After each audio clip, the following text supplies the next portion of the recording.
Assalamualaikum warahmatullahi wabarakatuh. Perkenalkan, saya Muhammad Rian Fahrudin, mahasiswa Ilmu Al-Quran dan Tafsir. Nah, pada kesempatan kali ini, saya akan mempresentasikan terkait tentang ilmu Rasm Utsmani untuk memenuhi tugas ujian tengah semester pada semester ini. Rasm Utsmani adalah cara penulisan Al-Quran yang dibukukan pada masa Khalifah Utsman bin Affan pada tahun 25 Hijriah. Cara ini dalam beberapa hal berbeda dengan kaidah penulisan Arab konvensional. Rasm Utsmani secara bahasa artinya ejaan atau tanda atau teknik penulisan. Sedangkan secara istilah, ilmu Rasm Utsmani adalah sebuah ilmu yang menjelaskan tata cara penulisan Al-Quran ketika diturunkan dan berlanjut hingga pembukuannya dengan bantuan tangan para sahabat. Lalu apakah Rasm Utsmani ini bersifat tauqifi atau ijtihadi? Nah, di sini ada yang berpendapat tauqifi, ada juga yang berpendapat ijtihadi. Jumhur ulama menyatakan bahwa Rasm Utsmani bersifat tauqifi. Dalilnya yaitu ketika Imam Malik ditanya bagaimana pendapatnya terkait orang yang menulis mushaf dengan ejaan kontemporer. Imam Malik menjawab bahwa beliau tidak setuju dengan pendapat itu. Tapi beliau setuju kalau orang itu menulis dengan pencatatan Rasm Utsmani. Kemudian pendapat yang kedua yaitu mereka yang menganggap bahwa Rasm Utsmani ini adalah bersifat ijtihadi. Di antaranya ada Ibnu Khaldun dan Imam Baikilani.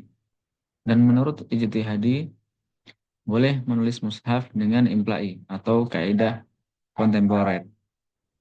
Imam Ibnu Abdissalam dan Imam Zarkasi khawatir orang yang menggunakan kaidah lama dikhawatirkan akan salah membacanya. Kemudian karakteristik Rasm Utsmani. Terdapat 6 karakteristik Rasm Utsmani yang masyhur di kalangan para pakar. Yang pertama, menghapus huruf. Yang kedua, menambah huruf. Yang ketiga, penulisan hamzah. Yang keempat, mengganti huruf. Yang kelima, menyambung dan memutus kata. Yang keenam, menuliskan dua qiraat dengan bacaan salah satunya. Lalu bagaimana hukum menulis mushaf dengan Rasm Utsmani? Di sini ada 3 pendapat. Yang pertama, pendapat jumhur. Pendapat ini menyatakan bahwa penulisan mushaf dengan Rasm Utsmani itu hukumnya wajib karena bersifat tauqifi. Di antara yang menganut pendapat ini adalah Imam Malik bin Anas. Kemudian pendapat yang kedua dari sebagian ulama, pendapat ini menyatakan bahwa penulisan mushaf tidak harus menggunakan Rasm Utsmani karena bersifat ijtihadi. Di antara yang menganut pendapat ini yaitu Al-Qadi Abu Bakar Al-Baqilani, Abu Abdurrahman bin Khaldun, dan sebagian ulama-ulama kontemporer. Kemudian pendapat ketiga, mereka mengatakan bahwa menulis mushaf tidak harus menggunakan Rasm Utsmani, namun harus tetap mempertahankan keberadaan mushaf Utsmani sebagai barang penting yang harus dilestarikan dan diwariskan. Pendapat ini menganggap Rasm Utsmani bersifat tauqifi ijtihadi yang dipelopori oleh Syekh Izzuddin bin Abdissalam, kemudian diikuti oleh pengarang kitab Al-Burhan dan At-Tibyan. Kemudian juga diikuti oleh Ibnul Qayyim Al-Jauziyah dan Al-Zarqani. Kemudian terkait dengan metode Rasm Utsmani ada beberapa kaidah. Yang pertama yaitu kaidah badal. Badal artinya mengganti suatu huruf dengan huruf yang lainnya.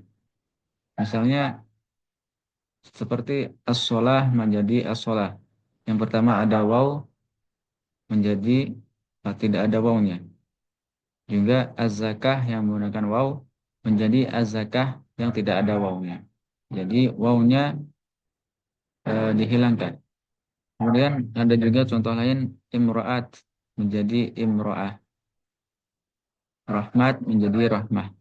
Kemudian kaidah yang kedua, kaidah perbedaan qiraat.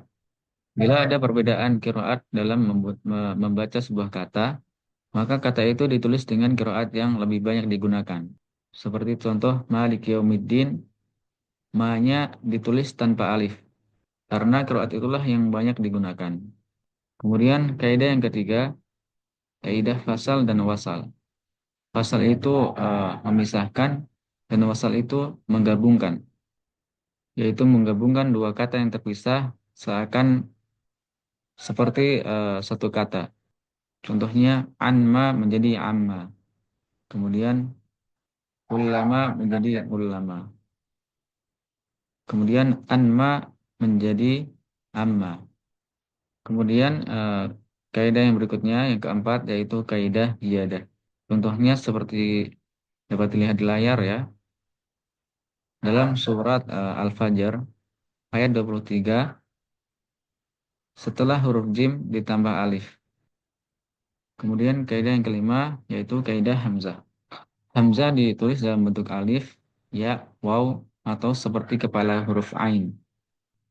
Hamzah di awal kata ditulis dalam bentuk alif. Contohnya an'amta, al-anhar, ibnun. Hamzah di tengah kata ditulis menyesuaikan dengan harokat hamzah dan huruf sebelumnya. Urutan harokat terkuat antara hamzah dan huruf sebelumnya adalah kasroh, dhammah, fathah, dan sukun. Ditulis dalam bentuk alif apabila mengacu pada harokat fathah, kemudian ditulis dalam bentuk ya apabila mengacu pada harokat kasroh, dan ditulis dalam bentuk waw apabila mengacu pada harokat dhammah. Kemudian kaidah yang berikutnya yaitu kaidah hadfu. Hadfu artinya membuang. Dalam penulisan Al-Quran ada beberapa huruf yang dibuang. Huruf yang dibuang antara lain yaitu alif, waw, ya, lam, dan nun. Contoh waw yang dibuang al-wawun. Yang tadinya wawnya ada waw sukun, maka waw itu dihilangkan. Kemudian contoh berikutnya ya yang dibuang. Dari asalnya dini jadi waliyadin.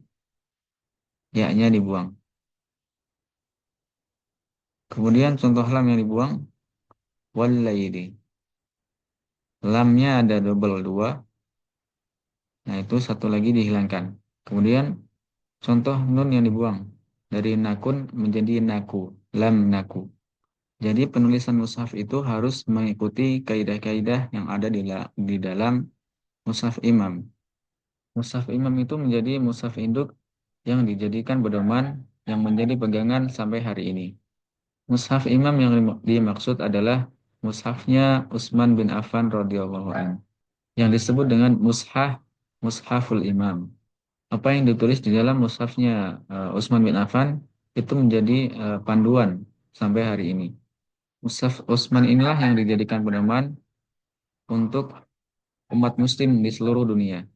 Jadi mushaf Utsman yang ditulis pada zaman Utsman bin Affan ini menjadi mushaf induk yang mana dari mushaf satu ini kemudian dicetak atau disalin menjadi 5 kopian.